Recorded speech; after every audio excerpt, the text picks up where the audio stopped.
नमस्कार, मी अक्षय पुन्हा एकदा तुम्हा सर्वांचं एडीएन बातमीपत्रात मनपूर्वक स्वागत करतोय। आज दिवसभरात घडलेल्या संपूर्ण घटनांचा आढावा आपल्याला घ्यायचाच आहे, परंतु त्या अगोदर नजर टाकूया आज दिवसभरात घडलेल्या काही महत्त्वाच्या आणि ठळक घडामोडींवरती।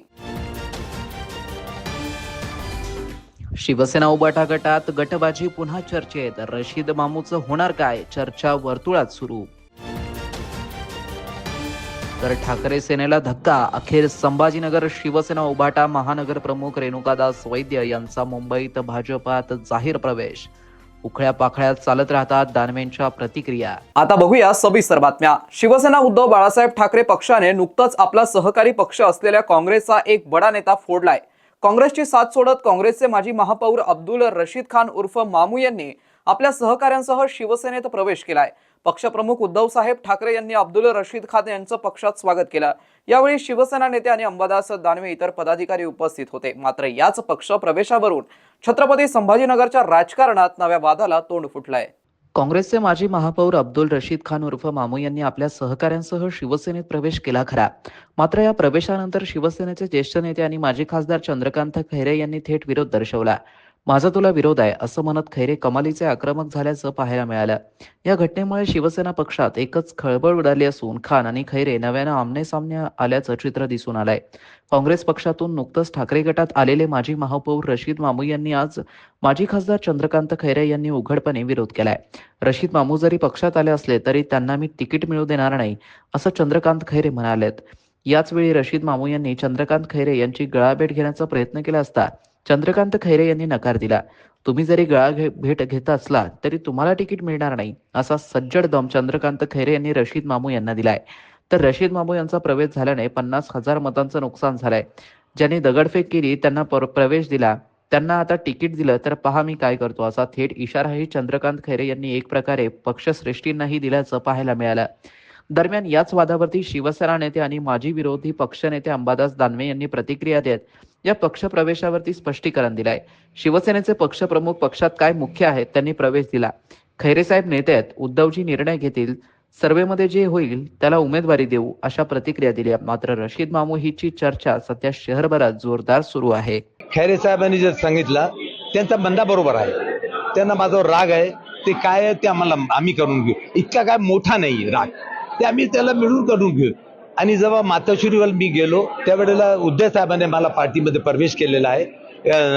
दानवे साहेब होते, लोखंडे साहेब होते आणि पार्टीचे काही लोक होते आणि मुंबईचा बी लोक होते, त्यांनी माझा प्रवेशमध्ये करून घेतलेला आहे। आणि जेव्हा मी महापौर झालो त्यावेळेला 8 दिवसानंतर मी मोठे साहेबाला जाऊन भेटलो होतो, बाळ ठाकरे साहेबाला। त्यांनी म्हणलं की चांगला महापौर भेटला, त्रास द्यायचे नाही। त्यापासून मला कोणी त्रास दिला नाही, त्यापासून माझे संबंध आहे त्यांच्याशी। आणि खैरे साहेब जे नाराज आम्ही ते मिळून दूर करून घेऊ। आणि आता बी मी सांगतो की पार्टीमध्ये जितके सिनियर लीडर आहे, उद्धव ठाकरे साहेब तर आहेत, ते आमचे नेते आणि सगळे खैरे साहेब आहेत, दानवे साहेब, कोणाला नाराजगी वाटली मी त्यांना नाराजगी दूर करू। शिवसेना उभाटा गटाचे नेते रेणुकादास वैद्य उर्फ राजू वैद्य यांनी पक्षाला जय महाराष्ट्र करत भाजपच्या गोटात आपलं स्थान निश्चित केलंय। एकीकडे या बाबीला शिवसेना नेते अंबादास दानवे यांनी किरकोळ बाबीप्रमाणे मानलंय, तर दुसरीकडे आज त्यांचा पक्षप्रवेश पार पडलाय। राजू वैद्य तसं पाहायला गेलं तर परवापर्यंत आमच्या सोबत होते, परवा काय काल सकाळी सुद्धा होते। आणि जी आम्ही आघाडीची युतीची बोलणीची होती ती राजू वैद्यच करत होते। अचानक काय झालं कळालं नाही, राजूने तसा काही संपर्कही नाही साधलेला आणि आपल्या मार्फत मीडियाच्या मार्फत असं कळतंय की राजू वैद्य यांनी भारतीय जनता पार्टीत प्रवेश करतायत, केला की करतायत मला माहीत नाही, परंतु मला असं वाटतं राजू वैद्य एक चांगला कार्य करतात, त्याच्याविषयी काही बोलणं मला अनुचित होईल। परंतु पक्षानेही राजू वैद्य यांना बऱ्याच जबाबदाऱ्या दिलेल्या। आता महानगर प्रमुख होते, ते सभागृह नेते होते, स्टँडिंगचे चेअरमन होते, गटनेते होते, शहर प्रमुख होते, बऱ्याच जबाबदाऱ्या त्यांना पक्षाने दिलेल्या होत्या। आता त्यांनी का अशा पद्धतीने निर्णय घेतला हे अनाकलनीय आहे. मला असं वाटतं सगळ्याच पक्षात काही ना काही थोडं बहुत सगळीकडेच असतं. त्याला पर्याय काही आता ज्या पक्षात गेले त्याच्यात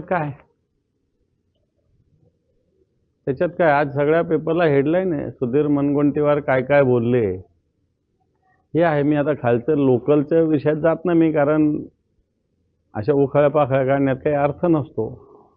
परंतु एक संघटन असो, घर असो, या ठिकाणी भांड्याला भांडं लागत असतं. म्हणून काय ते घरच सोडायचं असतं अशातला थोडी भाग आहे.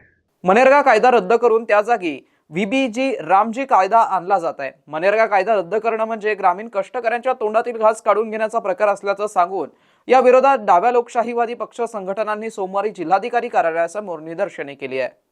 आज औरंगाबाद छत्रपती संभाजीनगर जिल्ह्याच्या मुख्यालयावरती शेतमजूर संघटना, लोकशाहीवादी आणि डाव्या संघटनांच्या वतीनं ही निदर्शनं होत आहेत. कारण काय तर मागच्याच आठवड्यात केंद्र सरकारनं 2005चा मनरेगा कायदा हा 100% बदलून टाकला. मनरेगा कायद्यामुळं ग्रामीण भागामधल्या किमान एका कुटुंबामधल्या सदस्यांना 100 दिवस हक्काचं काम मिळायचं. त्याच्यातला हक्क काढून घेतला आणि या कायद्याचा हक्कानी काम मिळणं, हक्कानी रोजगार मिळणं, काम नाही मिळालं तर बेरोजगार भत्ता मिळणं, या सगळ्या गोष्टी हक्काच्या होत्या, त्या सगळ्या काढून घेतलेल्या आहेत. आणि हा कायदा आता रामाच्या नावाने आणलेला आहे पुढं, परंतु त्याच्यामध्ये काहीही राम राहिलेला नाही. आणि म्हणून आज आम्ही इथं निदर्शनं करतोय. याच पद्धतीची निदर्शनं सगळ्या जिल्ह्याच्या ठिकाणी होत आहेत. आणि याच्या विरोधामध्ये देश पातळीवरती मोठं आंदोलन उभं करण्याच्या दृष्टीनं पुढच्या महिन्यामध्ये दिल्लीमध्ये राष्ट्रव्यापी एक संमेलन होईल आणि त्याच्यानंतर पुढची दिशा ठरेल. एवढंच या निमित्ताने मला सांगायचं. स्मृतिशेष सपना अभिजित शरणागत या बाळंतिणीच्या मृत्यूस शबाना हॉस्पिटल व नर्सिंग होम तसेच या हॉस्पिटलच्या संचालिका डॉक्टर शबाना खान या कारणीभूत असल्याचा आरोप करत या दवाखान्याची नोंदणी तातडीने रद्द करून त्यांच्याविरुद्ध सदोष मनुष्यवधाचा गुन्हा दाखल करण्याची मागणी आंबेडकरी पक्ष संघटनांच्या वतीने आंदोलन करण्यात आली आहे. यावेळी त्यांनी मागण्यांबाबत मयत विवाहितेच्या चिमुकल्या बाळासह तिची सासू उपस्थित होती. दिनांक 8 ऑक्टोबर 2025 रोजी सपना शरणागत ही जी तरुणी आहे, हिचा प्रसूती दरम्यान डॉक्टर शबाना खान यांचं हॉस्पिटल आहे शहाबाजारमध्ये, शबाना हॉस्पिटल, या ठिकाणी तिचा दुर्दैवी मृत्यू झाला. मृत्यू तिचा ऍक्च्युअली ऍपल हॉस्पिटलमध्ये झालेला आहे. तिची डिलिव्हरी डॉक्टर शबाना खान यांनी केली. सुरुवातीला कुटुंबाला सांगण्यात आलं की नॉर्मल डिलिव्हरी होईल, पण नंतर सिझेरियन केलं आणि सिझेरियन मध्ये तिची प्रकृती खालवल्याच्या नंतर तिला ऍपल हॉस्पिटलला ऍडमिट केल्याच्या नंतर काही काळातच ऍपल हॉस्पिटलने तिला मृत घोषित केलं. कुटुंबियाच्या वतीने ज्यावेळेस ऑब्जेक्शन झाल्याच्या नंतर पोलीस डिपार्टमेंटला हे कळवण्यात आलं. पीएम रिपोर्ट रिझर्व्ह ठेवण्यात आला. परंतु शरणागत कुटुंबाचं असं म्हणणं होतं की त्याच्यामध्ये पीएम रिपोर्ट हा मॅनेज होऊ शकतो, ते मेडिकल बोर्ड मॅनेज होऊ शकतं. याकरिता आम्ही भारतीय लोकशाहीने आम्हाला अधिकार दिलेला आहे, ते मेडिकल बोर्ड आम्हाला बदलून पाहिजे. त्याकरिता त्यांनी आंबेडकरी चळवळीच्या नात्याने आम्हाला संपर्क केला. आम्ही त्यांच्या सोबत गेलो. माननीय पोलीस आयुक्त साहेबांच्या माध्यमातून त्यांचे जे आयुक्त मुंबईला वाचतात त्यांना आम्ही पत्रव्यवहार केला की ते मेडिकल बोर्ड बदलून देण्यात यावं. आजचं हे जे काही आंदोलन आहे, आजच्या आंदोलनामध्ये आम्हाला अजून 3 लोक जुळले. त्याच्यामध्ये सुमेरा खान, आयशा मोहम्मद आणि अजून एक महिला आहे जिच्यासोबत असं घटना घडली. त्यांचे सदस्य दगावलेले आहेत त्याच्यामध्ये, त्या देखील आमच्या सोबत आल्या. याच प्रकारे जर त्या ठिकाणी जर महिला किंवा तरुणी जर मृत होत असतील तर ते येणाऱ्या काळामध्ये कुठेतरी त्याला रोख लागली पाहिजे. या हेतून जिल्हाधिकारी कार्यालयासमोर आंबेडकरी चळवळीच्या वतीने आज हे आंदोलन करण्यात आलेलं आहे. जोपर्यंत शबाना खान यांचं मेडिकल सर्टिफिकेट रद्द होऊन त्यांच्यावरती गुन्हा दाखल होत नाही तोपर्यंत आम्ही शरणागत कुटुंब असेल किंवा इतर जे कोणी कुटुंब आहेत आम्ही त्यांच्या सोबत उभे आहोत. लोकशाही मार्गाने या सगळ्या कुटुंबांना लढा देण्याचा हक्क आहे, अधिकार आहे. आंबेडकरी चळवळ त्याच्या पाठीशी उभी आहे. आम्हाला फक्त न्याय भेटला पाहिजे आणि तिचा दवाखाना बंद झाला पाहिजे आणि तिला सजा भेटली पाहिजे आणि आमच्या बाळाला न्याय भेटला पाहिजे. हे बाळ नात आहे माझी, त्या मुलीचं सपनाची मुलगी आहे. सपना वारली ना, तिची मुलगी ही. शहरवासियांना एक सुवर्ण संधी. तुम्ही एखादा व्यवसाय करताय का? मग एडीएन वरती जाहिरात करा आणि मिळवा व्यवसायात मोठा फायदा. तर वाट कसली बघत आहात? आताच खाली दिसत असलेल्या नंबरवरती संपर्क साधा. आपल्याला अजूनही काही बातम्यांचा आढावा घ्यायचा आहे, परंतु इथे वेळ झाली आहे एका छोट्याशा ब्रेकची. कुठे जाऊ नका, पाहत रहा ADN न्यूज.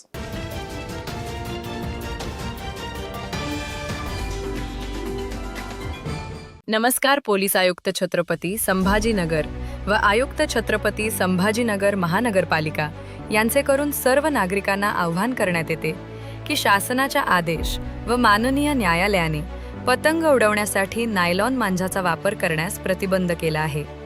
जो कोणी नायलॉन मांजाचा वापर करेल, तसेच खरेदी व विक्री करेल, स्वतःजवळ बाळगेल, वाहतूक करेल, अशा संबंधितांवर कडक कायदेशीर कारवाई करण्यात येईल.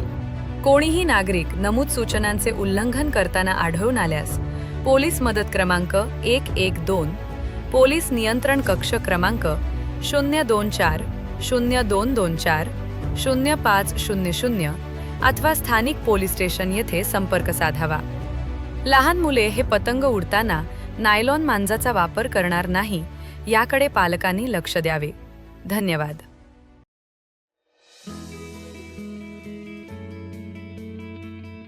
नमस्कार, मी अफसर सिद्दीकी, रिटायर्ड एक्झिक्युटिव्ह इंजिनियर. आणि मागील 2 वर्ष आधी सदर कमल तलाव एक फक्त डम्पिंग साईट होती. तिथे CND वेस्ट दडपलेला होता, सगळे एन्क्रोचमेंट्स होते आणि सगळे ड्रेनेजचे सीवेज के आउटलेट कनेक्शन्स आसपासच्या लोकांचे होते. माझं नाव गौरी मिराशी आहे. मी छत्रपती संभाजीनगरमध्ये इकोसत्व एन्व्हायरमेंटल सोल्युशन्स बरोबर काम करते. सो आम्ही खाम नदीचा जेव्हा प्रकल्प हाती घेतला होता तेव्हा national institute of urban affairs NIUA कडनं लोक आले होते आणि आपलं शहर ते पहिलं शहर बनलं होतं ज्यांनी एक urban river management plan URMP non Ganga पहिलं शहर आपलं शहर बनलं होतं. कमल तलाव बेसिकली हे खाम नदीच्या वॉटरशेड मधला एक तलाव आहे. तिथे आधी पूर्णपणे कचरा होता, आजूबाजूच्या घरांचं सांडपाणी आत येत होतं. एकदम एंट्रन्सलाच खूप चिकन वेस्ट पडला होता. थोडं आजूबाजूनी गेल्यावर पूर्ण कन्स्ट्रक्शन अँड डेमोलिशन वेस्ट पडलं होतं. 2 वर्षापूर्वी तुम्ही बघितलं असतं, इथे नागरिकांनी इथे याला मोठा कचरा टाकलेला होता की महानगरपालिकेचे कर्मचारी यांना उचलण्यासाठी खूप त्रासत होते. एक DPR बनवून इम्प्लिमेंटेशन करून ड्रेजिंग डिसिल्टिंग केलं आहे. आता त्या तलावात पाणी दिसतंय. फेन्सिंग झालं आहे, पिचिंग झालं आहे. बऱ्याचशा नेटिव्ह देशी प्रजातींची झाडं तिथे लावलेली आहेत. आपण जे पाहत आहे आता 2 वॉटर बॉडीज आपल्याला दिसत आहे.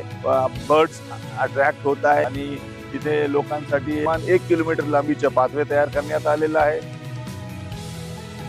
आशा आहे की असं करत लवकरच आपल्या शहराचे सगळेच वॉटर बॉडीज आपण रिस्टोर करू. जी श्रीकांत सर यांचे मी आभार मानतो की त्यांनी एक सुशोभीकरणासाठी एवढं छान विचार केला इथे आणि आमच्या कर्मचाऱ्यांचा खूप त्रास मुक्त झाला आहे. खूप आनंद होतो की आज तो प्रोजेक्ट कमिशनर सरांच्या लीडरशिप खाली पूर्ण झाला आहे.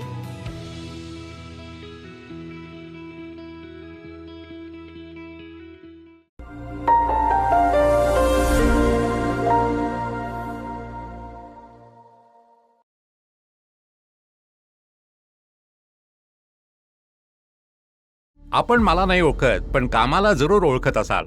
कधी इन्कम टॅक्स ऑफिसर बनून, कधी IRCTCचा ऑफिसर बनून किंवा काय आणखीन बनून रिफंड स्कॅम करतो. कसे? मी इन्कम टॅक्स कडून बोलतोय. आपला 40,000चा रिफंड प्रोसेस झालाय, जो की एका डिजिटल व्हेरिफिकेशन नंतर आपल्या बँक अकाउंटमध्ये जमा होईल. रिफंडच्या आशेने आपण आनंदी व्हाल. मग मी आपल्या मोबाईलवर एक छोटीशी लिंक पाठवीन आणि आपण न विचार करता क्लिक कराल आणि अडकून जाल. मिस्टर स्कॅमर, अडकाल आणि पकडले पण जाल. कोणतीही गव्हर्नमेंट बॉडी रिफंडसाठी कॉल किंवा लिंक नाही पाठवत. स्कॅमरची जुनी पुराणी पद्धत आता नाही पडणार. Distraction. India, stop, think and then take action. अनेकांच्या मनात स्वप्न असते की देशाची सेवा करायची, परंतु काही लोकच योग्य प्रशिक्षण घेऊन ते वास्तवात पूर्ण करतात. वास्तविक सैनिक बनणे सोपं काम नाही, कारण प्रशिक्षणाच्या मैदानापासून ते युद्धाच्या रणांगणापर्यंत प्रत्येक क्षण संघर्षमय असतो. फक्त जो इमानदार, समजूतदार असेल आणि ज्याची इच्छाशक्ती प्रबळ असेल असाच व्यक्ती या क्षेत्रात टिकू शकतो. प्रत्येक वर्षी अनेक परीक्षार्थ्यांना यश प्राप्त होते, ते फक्त आणि फक्त गरुड झेप अकॅडमीमुळे. पंख आम्ही देतो, उंच भरारी तुम्ही घ्या.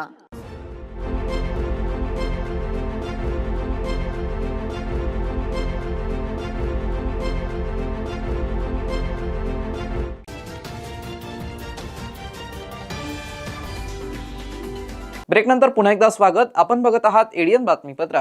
आजपासून छत्रपती संभाजीनगर महापालिका सार्वत्रिक निवडणुकीचे अर्ज वाटप सुरू करण्यात आले असून शहरातील विविध निवडणूक निर्णय अधिकारी कार्यालयाची मुख्य निवडणूक निर्णय अधिकारी जी श्रीकांत यांनी पाहणी केली आहे.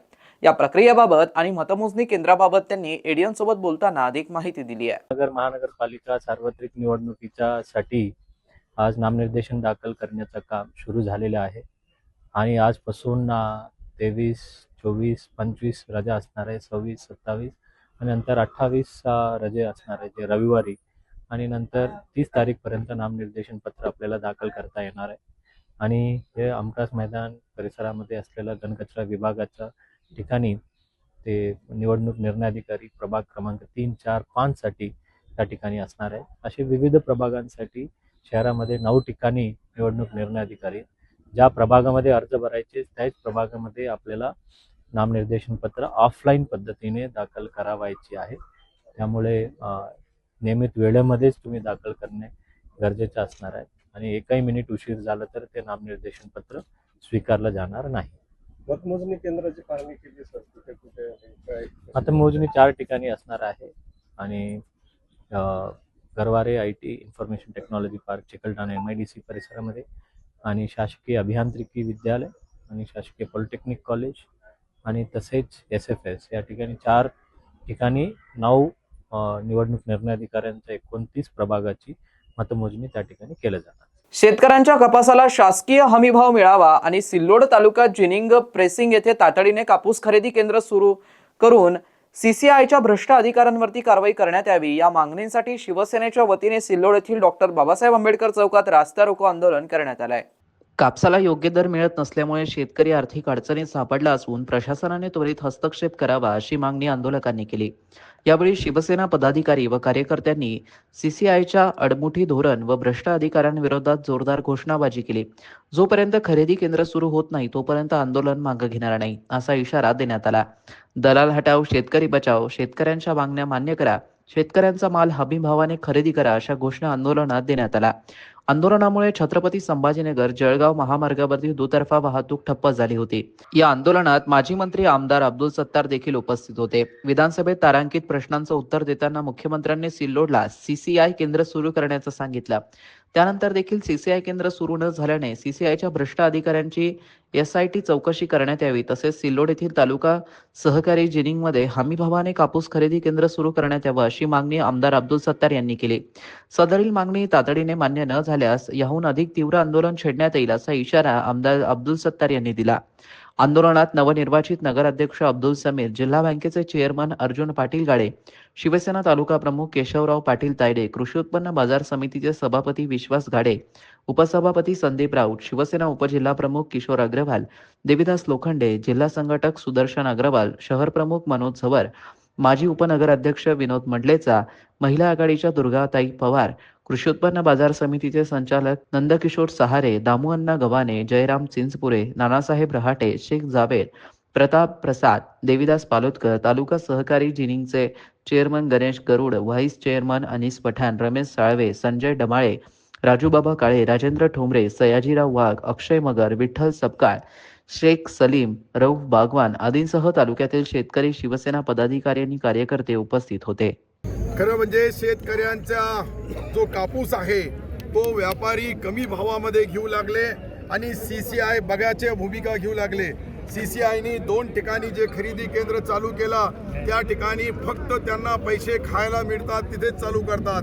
सहकारची सिल्लोडच्या 32 जीनमध्ये सर्वात चांगली जीन नवीन युनिट हा जो बजाज कंपनीचा 48 DR सिल्लोडमध्ये आहे त्याच्यावर कोणीही बघत नाही, त्याला परवानगी देत नाही. फक्त पैसे खाऊन हे जे चिरीमिरीचा धंदा चालू आहे या धंद्याला कंट्रोल करायचा असेल तर सरकारने तात्काळ याची चौकशी करावी आणि जे काही याच्यामध्ये दोषी आहे त्यांच्या विरुद्ध कारवाई करावी. हे करण्यासाठी आजचा हा रस्ता रोको करण्यात आला आहे. शेतकऱ्यांच्या भावना इतक्या तीव्र आहे का आपण बघू लागलं की तिकडे कापसाला जे आणलेला कापूस इथे जाळू लागले शेतकरी. याच्यापेक्षा काय वाईट गोष्ट पाहिजे या देशासाठी, राज्यासाठी, का सोन्यासारखा पीक जो शेतकरी पिकवतो आज त्याला जाळायची पाळी येऊ लागली. समाजातील शेवटच्या घटकापर्यंत शासकीय योजनांचा लाभ देण्यासाठी नागरिकांची संवाद, संवेदनशील आणि तंत्रज्ञानाचा प्रभावी वापर करून गतिशीलतेने काम केल्याने सुशासन होईल, असा विश्वास विभागीय आयुक्त जितेंद्र पापळकर यांनी व्यक्त केला आहे. जिल्हाधिकारी कार्यालयात सुशासन सप्ताहानिमित्त जिल्हास्तरीय प्रसार कार्यशाळेत आयोजन जिल्हा नियोजन समिती सभागृहात करण्यात आलं होतं. या कार्यशाळेत निवृत्त विभागीय आयुक्त भास्कर मुंडे, जिल्हाधिकारी दिलीप स्वामी, जिल्हा परिषदेचे मुख्य कार्यकारी अधिकारी अंकित, अपर पोलीस अधीक्षक अन्नपूर्णा सिंह, सामान्य प्रशासन विभागाच्या उपजिल्हाधिकारी संगीता राठोड यासह विविध कार्यालयाचे विभाग प्रमुख व अधिकारी कर्मचारी उपस्थित होते. विभागीय आयुक्त जितेंद्र पापळकर म्हणालेत की शासनाच्या सर्व योजनांचा लाभ समाजातील शेवटच्या घटकांपर्यंत जोपर्यंत पोहोचत नाही तोपर्यंत सुशासन ही संकल्पना अस्तित्वात येणार नाही. यासाठी नागरिकांनी संवाद असावा. विकसित भारतासाठी सुशासन सप्ताह अंतर्गत विविध तंत्रज्ञानाचा वापर करून digital chatbot, QR code, online प्रमाणपत्र हे वितरित केले जात आहे. त्याचाच एक भाग हा सुशासन सप्ताहानिमित्त नागरिकांच्या सुविधांसाठी प्रशासनातील अधिकाऱ्यांनी कटिबद्ध असायला हवं. बदलत्या काळानुसार लोकांच्या अपेक्षा आणि शासनाच्या अपेक्षाही वाढल्या आहेत. यासाठी गतिशील आणि संवेदनशील असणं आवश्यक आहे. जनतेचा विश्वास प्रशासनावरती वृद्धिंगत व्हावा अशा पद्धतीने त्यांना अपेक्षित असलेला प्रतिसादही दिला गेला पाहिजे, असे निर्देश विभागीय आयुक्त पापळकर यांनी प्रशिक्षणातील अधिकारी कर्मचाऱ्यांना दिलेत. कार्यशाळेमध्ये प्रमुख मार्गदर्शक म्हणून निवृत्त विभागीय आयुक्त भास्कर मुंडे यांनी साध्या आणि सोप्या पद्धतीने प्रशासन हे सुशासन कशा पद्धतीने करता येईल याविषयी मार्गदर्शन केलं. यामध्ये कमी कालावधीमध्ये नागरिकांच्या अडीअडचणी सोडवणं आवश्यक आहे. तसेच प्रशासनातील विविध अधिकारांचं विकेंद्रीकरण करणं ही आवश्यक असल्याचं त्यांनी नमूद केलं. विविध स्तरावरती शासनाकडे विविध विषयांची माहिती मागितली जाते. ही माहिती सादर करताना संबंधित कार्यालयाने परिपूर्ण आणि अचूक माहिती देणं आवश्यक आहे. या माहितीच्या आधारावरती केंद्र शासन आणि राज्य स्तरावर विविध धोरणात्मक निर्णय घेतले जात असतात. या धोरणात्मक निर्णयांमध्ये अचूकता आणि पारदर्शकता येण्यासाठी प्रत्येक कार्यालयाने आपल्या कामकाजाची पारदर्शकपणे माहिती सादर करावी. तसेच कोणतेही काम करत असताना अधिकाऱ्याने विचार स्पष्ट ठेवावेत. लोकहितासाठी घेतलेल्या निर्णयाची कामकाजाचा पॅटर्न होत असतो आणि हा पॅटर्न नागरिक आणि त्यांच्यासाठी उपयुक्त असावा. माणसाच्या हितासाठी हा तंत्रज्ञानाचा वापर हवा. येणारा प्रत्येक नागरिकांचा ऐकून घ्यावा. संवाद साधून त्यांच्या अडचणी समजून घेतल्या पाहिजेत. त्यामार्फत शासनाच्या आणि प्रशासनाचा गाभा कळत असतो. त्या अनुषंगाने जिल्ह्यातील विविध उपक्रमांची अंमलबजावणी करत असताना जनहितार्थ निर्णय घेत असताना याचा वापर करता येतो असा विचार प्रशासकीय अधिकाऱ्यांनी करणं आवश्यक आहे.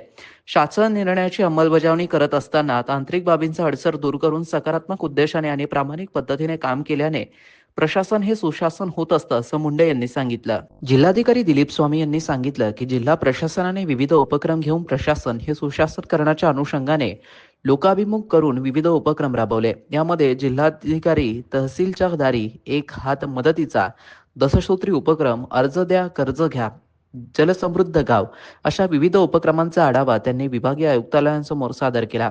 यामधून प्रशासन हे लोकाभिमुख आणि सुशासित करण्याचा विविध उपाययोजना करण्यात आल्या आहेत अशी माहिती दिली. जिल्हा परिषदेचे मुख्य कार्यकारी अधिकारी अंकित यांनी आभार मानलं. कायद्याची अंमलबजावणी सकारात्मक पद्धतीने करण्यासाठी संवेदनशीलता आवश्यक असते. त्यातून आपण सुशासन करू शकतो आणि हा विश्वास सर्वांनी लक्षात ठेवून प्रशासनात काम करावं असं सांगितलं. काम करत असताना जिल्हा प्रशासनातल्या सर्व घटकांची एक टीम म्हणून काम करणं आवश्यक असल्याचंही समारोपात नमूद करण्यात आलं. प्रास्ताविकात उपजिल्हाधिकारी सामान्य प्रशासनच्या संगीता राठोड यांनी दिलं. या सुशासन सप्ताह साजरा करणं मागचा हेतू आणि उद्देश याविषयी सांगितला. सुशासन सप्ताह अंतर्गत जिल्हा प्रशासनाने केलेल्या विविध उपक्रमांचं सादरीकरण करण्यात आलं. यामध्ये दस्तऐवज प्रमाणीकरण याविषयी माहिती तंत्रज्ञान अधिकारी शरद दिवेकर यांनी सादरीकरणात केला. तसेच माळी यांनी जिल्हाधिकारी कार्यालय आणि शिक्षण विभाग, जिल्हा परिषद यांच्या समन्वयाने राबवलेल्या दशसूत्री उपक्रमाची माहिती दिली. राज्य शासन पुरस्कृत असलेल्या लॉटरीमधून करोडपती बनण्याचा दावा करण्यात आला असून कमीत कमी 7 रुपयांमध्ये करोडपती झाल्याचं म्हटलंय. तर काही लॉटरी विक्रेते आणि लॉटरीचे डीलर यांनी याबाबत काय म्हटलंय एकदा तुम्हीच बघा. अरे जेमिनी, ये डियर लॉटरी क्या है? डियर लॉटरी वो है जो लोगों को सिर्फ 7 रुपए में करोड़पति बनाती है। 7 रुपए में? क्या बात कर रही है? क्या ये सच है? जी हाँ, ये बिल्कुल सच है। अभी क्रिसमस बम्पर आ रहा है जिसमें सिर्फ 500 रुपए में 3 करोड़ रुपए जीते जा सकते हैं, वो भी फर्स्ट प्राइज गारंटी। एक और करोड़पति बने हैं और ये बने हैं नागालैंड स्टेट लॉटरीज की Dear destiny Tuesday weekly lottery से, जो 16 दिसंबर 2025 को सुंदरम लॉटरी सेंटर वाशी महाराष्ट्र में निकली। तो जैसा कि जैमिनी ने कहा था, हम आ गए हैं सुंदरम लॉटरी सेंटर वासी में। ईसाकी देवा साहब ये पिछले 40 सालों से यहाँ पे लॉटरी विक्री कर रहे हैं। और दिसंबर 16 को 1 करोड़ लगा 8 बजे का ड्रॉ में। 7 रुपए में इनके यहाँ से 1 करोड़ का प्राइस हिट हुआ है। Dear destiny Tuesday weekly lottery है। मेरा नाम सौरभ गणेश कांबले, मैं डियर लॉटरी का डिस्ट्रीब्यूटर हूँ। 10 सालों से मैं डियर लॉटरी का काम कर रहा हूँ। लाइव ड्रॉ दिखता है दिन में 3 बार, 1 बजे, 6 बजे और 8 बजे। डियर क्रिसमस मंथली लॉटरी है 27 दिसंबर को, जिसका फर्स्ट प्राइज 3 करोड़ है। 100% गारंटेड है। 4000 से ज्यादा लोग करोड़पति बन चुके हैं। आने वाला बम्पर है अभी 500 वाला बम्पर है। 17 जनवरी को डियर लोहड़ी मकर संक्रांति बम्पर के साथ में आ रही है, जिसका फर्स्ट प्राइज है 10 करोड़ और वो भी गारंटेड। आप सभी लोग अपना लक आजमाइए और वो टिकट जरूर खरीदिए। मैं भी हूँ आपका जैमिनी और आपको ये बताने आया हूँ कि सिर्फ 7 रुपए में 1 करोड़ कैसे मिलते हैं। Dear lottery, dear lottery.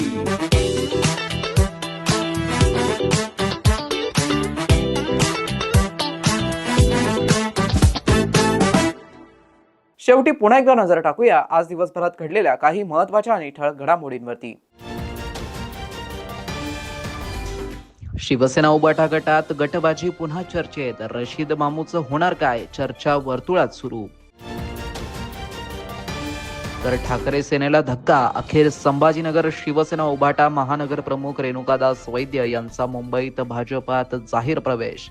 उखळ्या पाखळ्यात चालत राहतात दानवेंच्या प्रतिक्रिया। आणि याबरोबरच हे बातमीपत्र इथे संपलं। पुन्हा भेटूया पुढील बातमीपत्रात। तोपर्यंत पाहत रहा आपल्या हक्काचं बातमीपत्र एडीएन न्यूज।